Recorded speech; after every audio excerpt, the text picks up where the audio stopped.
안녕하십니까? 오늘은 지난 시간에 이어서 내담자의 주호소 문제를 탐색하는 과정에서 구체적으로 문제를 탐색하는 부분에 대한 설명을 이어가도록 하겠습니다. 문제의 본질적인 탐색과 내담자의 기능을 탐색하는 부분으로 나눌 수 있다고 말씀을 드렸고요. 문제 본질 탐색에는 역기능적인 외적인 행동이 어떤 것인지, 그리고 내적인 문제는 어떤 것인지를 파악하는 것이 중요하다. 여기까지 말씀을 드렸습니다. 외적인 탐색에는 언어적이고 비언어적인 행동들이 나타날 수 있고, 또 습관적으로 나타나는 그런 역기능적인 행동이 나타날 때 우리는 문제의 외현적인 그러한 그 부분을 명료화할 수 있습니다.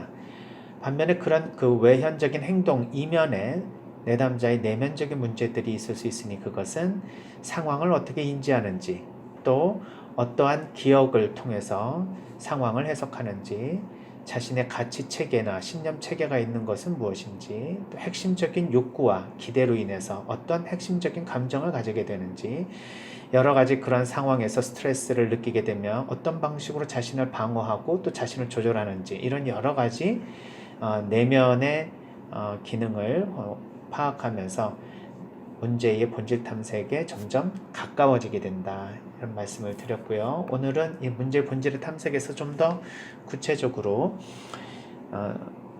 확인하는 과정에서 촉발 자극이 필요하다, 촉발 자극을 파악하는 것이 필요하다라는 설명부터 시작하도록 하겠습니다. 내담자는 어떤 특정한 행동이나 또는 그런 정서를 느끼게 될 때 그것으로부터 역기능적인 반응을 하게 됩니다.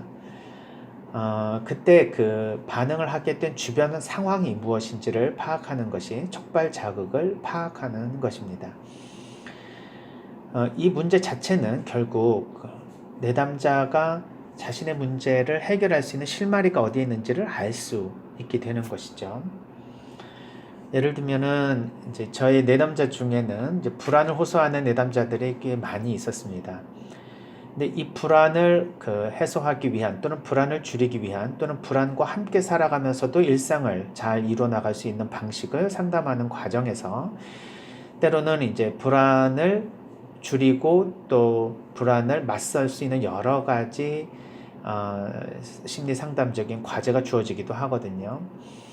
그런데 이제 제가 생각나는 한 내담자는 상담을 잘 나오다가도 어느 순간에 갑자기 상담 전 하루 내지는 몇 시간 전에 몸이 아파서 상담을 오기가 어렵다라고 이제 이야기를 하곤 했습니다.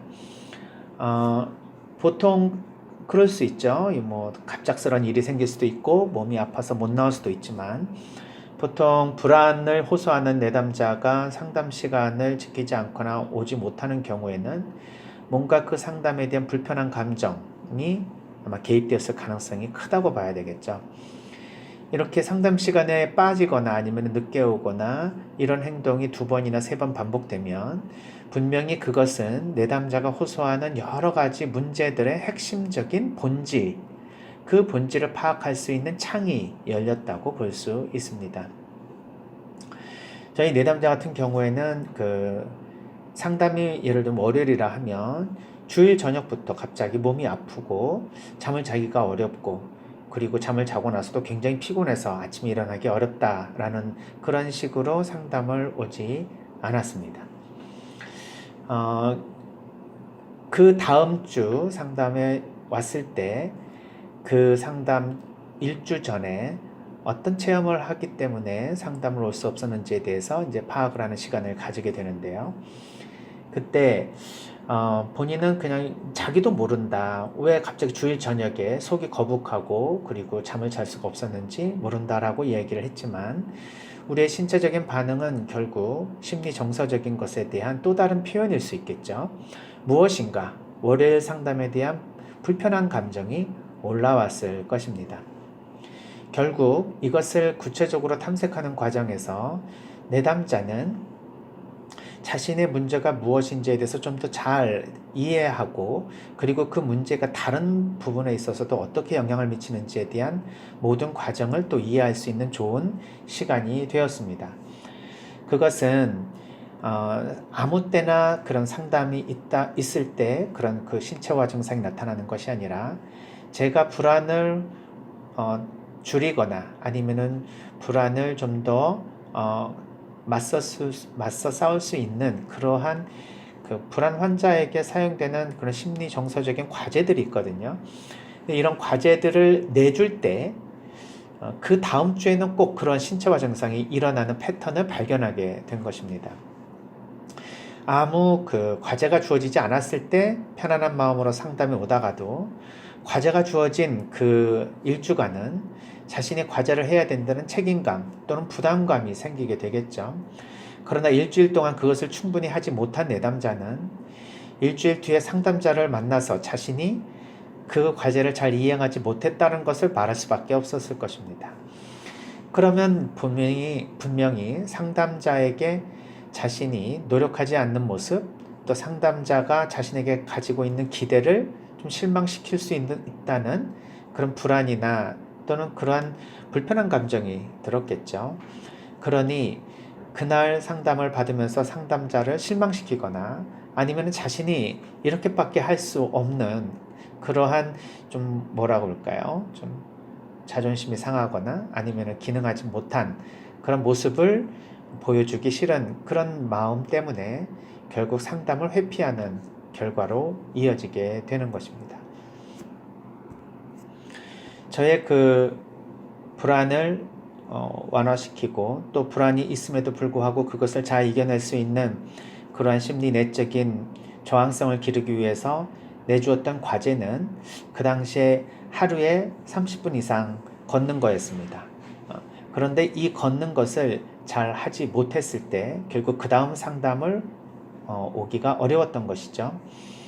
그래서 자신의 이 문제에 여러 가지 대인관계 문제도 있고 심리 내적인 불안 문제도 있지만 결국 이 하나의 에피소드, 즉 이 하나의 자신의 사건을 통해서 우리가 알 수 있었던 것은 내담자는 다른 사람에게 자신이 잘 기능하지 못하는 것을 보여주기 싫은 그런 어려운 마음들이 마음속에서 일어날 때 그 상황을 회피하는 그러한 행동적 패턴을 가지게 된다라는 것을 스스로 파악할 수 있었습니다. 그리고 자신의 내면적인 경험은 결국 어떤 과제가 주어질 때 그것을 수행하지 못할까봐 스스로 불안해하고 또 그것이 하고 싶지 않은데 해야 된다라는 그런 생각에서 귀찮고 무기력한 감정을 가지게 되며 또 그런 자신을 누군가가 알아차릴까봐 두려운 그러한 이제 수치심에 대한 문제들을 갖고 있었습니다.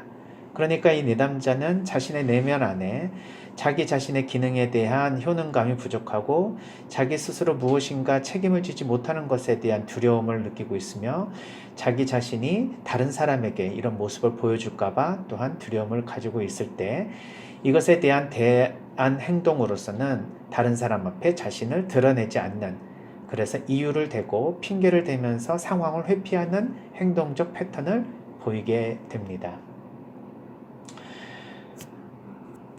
자, 이러한 그 심리 내적인 어려움과 심리 외적인 행동들에 대한 본질적인 탐색에 좀 더 가까이 가게 되면 변화시킬 행동이 무엇인지에 대한 것을 분명히 알게 되죠. 나의 내면에 그러한 마음이 생겼을 때 신체적으로 그것을 벗어나고 싶은 그러한 이유를 만들어내는 신체화 증상이 발생하게 된다. 즉, 이유도 없이 소화가 안 되고 잠이 안 오며 그리고 어딘가가 자꾸 아프게 된다. 자, 이럴 때는 분명히 상담을 오지 않아야 될 이유가 생겨나는 것이죠. 그래서 자신은 지금까지 상담을 빠진 것이 몸이 아파서 빠진 것처럼 느꼈지만 더 깊이 문제의 본질을 파악하다 보니 자신이 상담이 빠져야만 했기 때문에 몸이 아프다는 사실을 깨닫게 됩니다.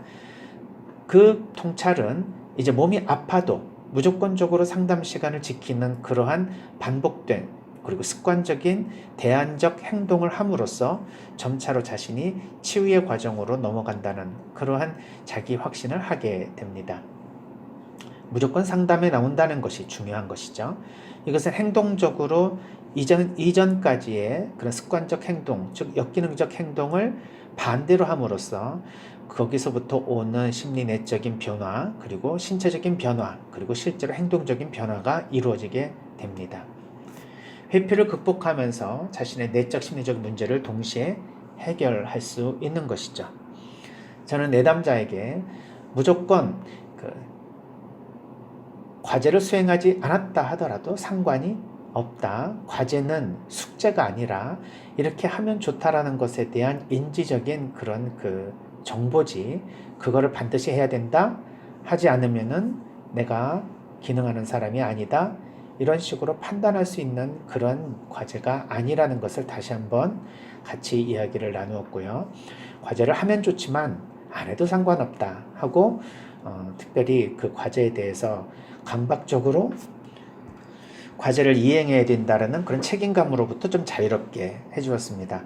그러자 그 다음서부터는 신체화된 증상들이 훨씬 더 덜하게 되었고, 그리고 계속해서 무조건 상담실에 나가서 내 속 이야기를 무조건 하고 즐기고 놀고 온다라는 생각으로 상담을 하게 되니 그 다음부터는 몸이 아프지 않게 되었다라고 보고를 합니다.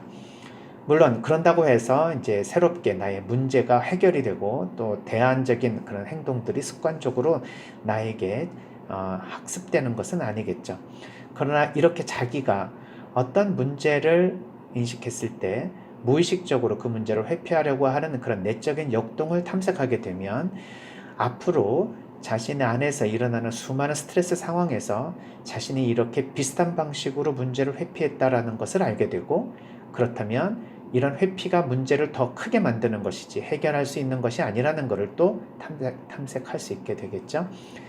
그래서 이 내담자는 회사에서도 또 마음에 들지 않는 사람들과의 관계에서도 자신이 항상 회피하면서 문제가 더 커지고 결국 관계가 악화되거나 아니면 사회적으로 기능하지 못하게 되는 자신의 행동을 좀 더 다른 방식으로 대처해야 되겠다는 그런 동기를 가지게 되었습니다. 그리고 그런 두려움이 생겼을 때 오히려 상담실을 무조건적으로 나갔던 것처럼 그 어려움에 어떻든 간에 맞서서 회피하지 않는 행동의 하나의 성공 체험이 이후 계속적으로 2번, 3번 회피를 선택하지 않고 맞서서 나설 수 있는 행동을 대안적으로 이루어내니 내담자는 점차로 성공 체험에 대한 물리적인 축적을 통해서 자신의 효능감을 조금씩 되찾아가기 시작합니다. 그랬더니 효능감에 대한 불안이 점차로 줄어들고, 그리고 효능감에 대한 성공 체험을 통해서 자신의 자존감을 회복하게 되니 자연스럽게 불안이 줄고, 그리고 불안으로부터 얻어졌던 역기능적 행동들이 줄어가게 됩니다. 이처럼 어떠한 그 문제를 표면적으로 다루기 이전에 그 문제가 일어난 여러 가지 상황을 놓고 그 상황 안에 어떤 요인들이 그러한 회피 반응을 일으키는지에 대한 촉발 자극을 탐색하는 것은 굉장히 중요한 문제의 본질 탐색에 있어서 핵심적인 부분이라고 볼 수 있습니다. 이런 문제의 본질을 탐색하는 과정에서 내담자는 자기가 지금까지 그 내면에 일어났던 여러 가지 과정들을 의식할 수도 있고 의식하지 못할 수도 있었습니다. 저희 내담자 같은 경우에는 거의 의식을 못하는 상황이었는데요. 예를 들면 왜 꼭 상담을 가기 전날에는 몸이 아픈지 모르겠다 하는 것이죠. 그러나 사실은 자세히 생각해보면 의식할 수 있습니다. 분명히 어떤 패턴이 일어나는 것이죠. 왜 다른 날은 배가 안 아픈데 상담실 가기 전에는 배가 아픈가? 곰곰이 생각해보면 그 이유를 알 수 있습니다. 그러나 우리의 내면에서는 그것을 아는 게 중요하지 않습니다. 왜냐하면 그것을 안다면 결국 자기가 못났다라는 것, 그리고 기능하지 않는다는 것을 확인하는 것 외에 다른 의미가 없기 때문에 그렇죠. 그러니 자신이 못난 모습을 더 바라보고 싶은 사람은 없을 것입니다. 따라서 그렇게 내면에 정말 뭐가 문제인지에 대한 정확한 그런 탐색을 스스로 하지 못하게 만드는 방어기제가 생겨납니다. 그래서 우리는 스스로 자신에 대해서 자기가 다 잘한다고 말하고 있지만 우리의 방어기제는 자신을 더 잘 알 수 없도록 만들면서 오히려 자기가 편안한 방식으로 자신을 이끌어가니 우리는 우리 자신에 대한 문제를 정확하게 이해하는 데 있어서는 한계가 있다는 사실을 깨닫게 되는 것이죠. 그래서 오랜 시간 동안 문제를 방치하다 보면 이제 만성화된 방식으로 우리 자신을 이해하게 되고, 즉, 나는 뭔가 신체적으로 문제가 있어서 사실 내가 외적으로 행동하기가 되게 어려운 거야. 이렇게 스스로를 합리화하게 되는 것이죠. 그렇다면 문제를 신체적인 뭔가 건강에 초점을 맞추면서 뭔가 신체적인 이완을 한다든지 아니면은 뭔가 좀 더 다른 일을 통해서 내가 현재의 이 어려움을 극복해야 되겠다라는 전혀 엉뚱한 방식의 문제 해결을 선택하게 됩니다. 그러나 그럼에도 불구하고 자신의 본질적 문제가 해결이 되지 않았기 때문에 어떤 대안적인 선택, 즉 직업을 바꾼다든지 아니면은 자기가 속해 있던 집단을 떠난다든지 하는 방식으로 문제 해결이 되지 않는다는 것을 또 체험하게 되고, 결국 오랜 시간 동안 이러한 역기능적 행동 또 문제 해결되지 않는 여러 체험을 통해서 자신의 자존감은 점점 낮아지고 자신은 결국 행복하게 어려운 상황으로 빠지게 됩니다. 이것은 임상적으로 우울증을 일으킬 수도 있고 또 세상에 대한 여러 가지 다양한 불안 증상을 만들어낼 수 있는 그런 기초가 될 수 있습니다. 따라서 내담자와 상담자의 이런 문제의 본질 탐색을 위한 그러한 상담의 내용들은 내담자가 자신의 하나의 상황이 어떻게 자신의 인생의 전반에 걸쳐서 영향을 미치는지에 대한 과정을 충분히 이해할 수 있고요. 무엇보다도 자기 스스로 그것을 이해할 때는 받아들이기 어렵고 자기 자신이 스스로의 못난 모습을 보기 때문에 방어기제가 자신을 방어하지만, 상담자와 같이 상담을 하는 과정에서는 충분히 안정된 방향에서 상담자의 적극적인 그런 지지와 그리고 공감을 통해서 자신을 바라보게 되니 용기 있게 보고 싶지 않은 자신의 모습을 볼 수 있는 힘이 생겨날 수 있겠죠.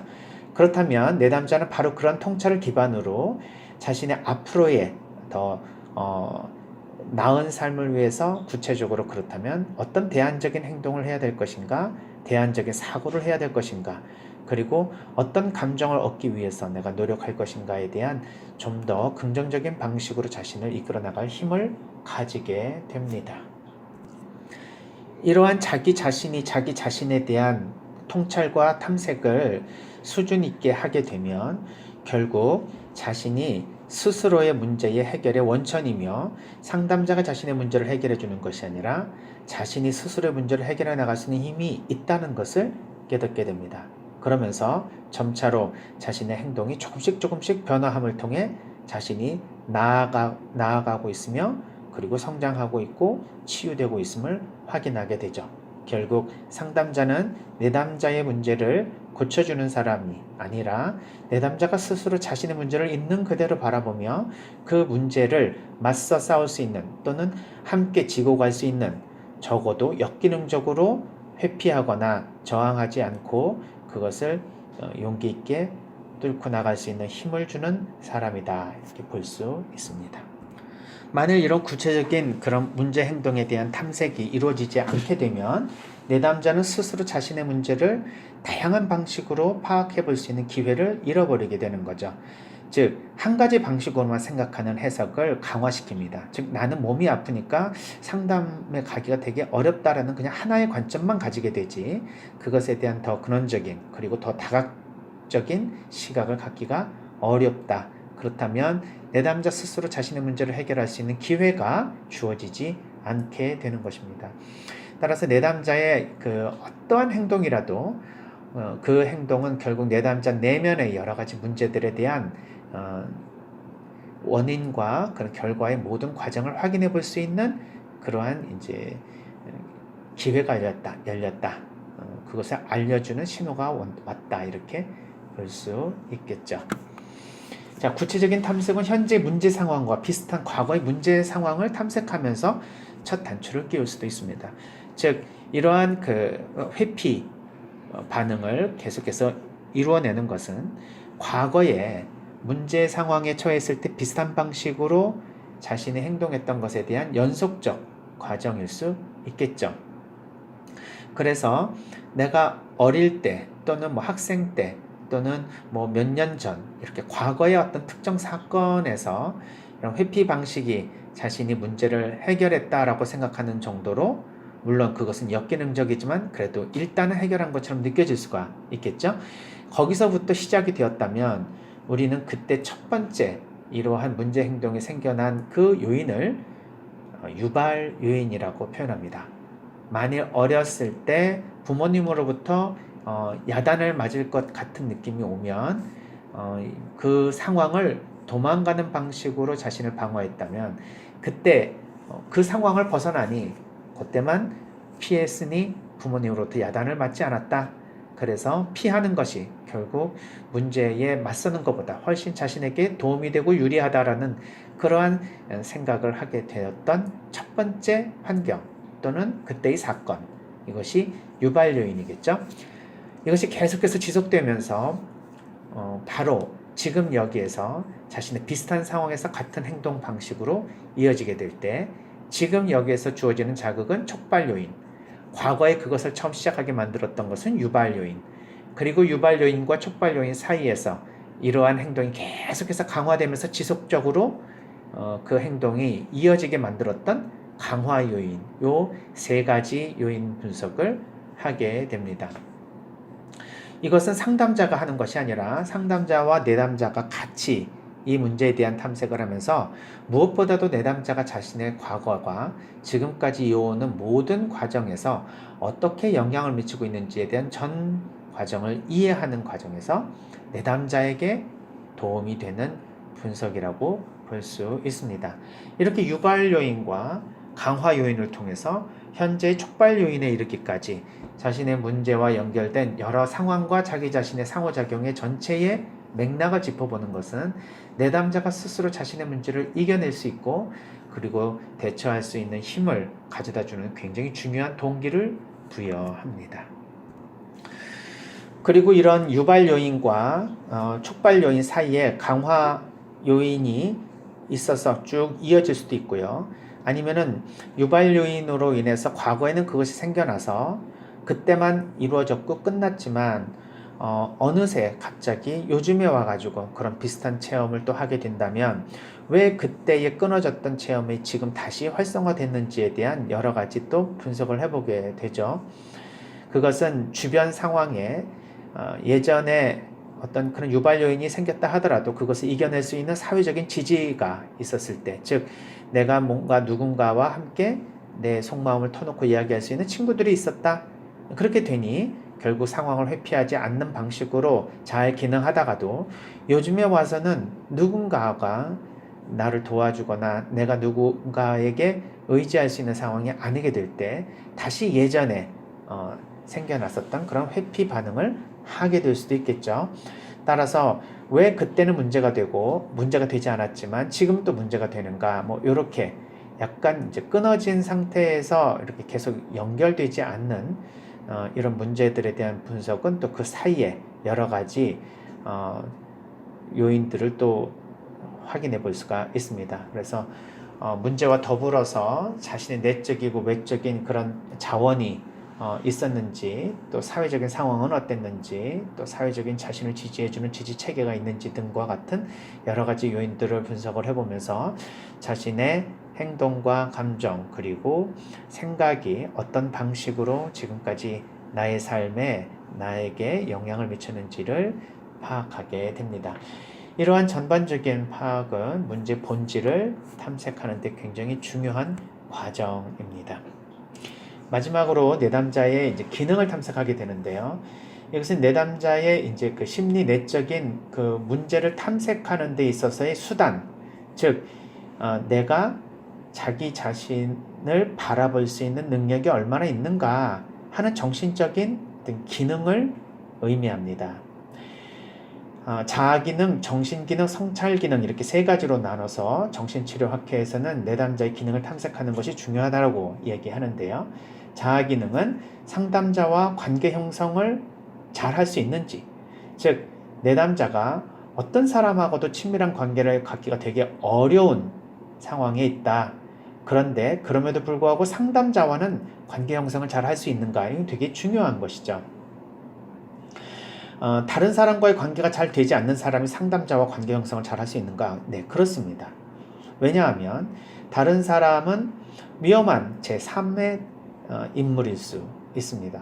사회적인 관계에서 만나는 많은 사람들은 안전하기가 어렵습니다. 그러나 상담자는 안전한 사람이라고 하는, 그리고 믿을 수 있는 사람이라고 하는 그러한 기초적인 인식과 경험으로 인해서 상담자와는 근본적으로 관계 형성을 잘 할 수가 있겠죠. 또 무엇보다도 그러한 능력을 가지고 훈련받는 사람이 상담자이니 어떤 내담자하고도 관계 형성을 잘 할 수 있는 그러한 이제 능력을 발휘하게 됩니다.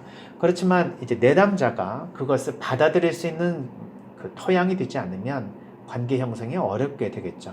특별히 이런 경우는 이제 성격 장애를 가지고 있다면 올바른 관계 형성이 잘 맺어지기가 어렵습니다. 그럼에도 불구하고 내담자가 상담실을 찾아왔다는 것은 자신이 상담자와 관계를 통해서 무엇인가를 얻고 싶어 왔다는 의미일 것입니다. 따라서 상담자 관계 형성이 가능하지 않고 어려운 내담자라 하더라도 그것을 잘 이뤄낼 수 있는 상담자라면 우리는 그 상담자를 전문가라 한다.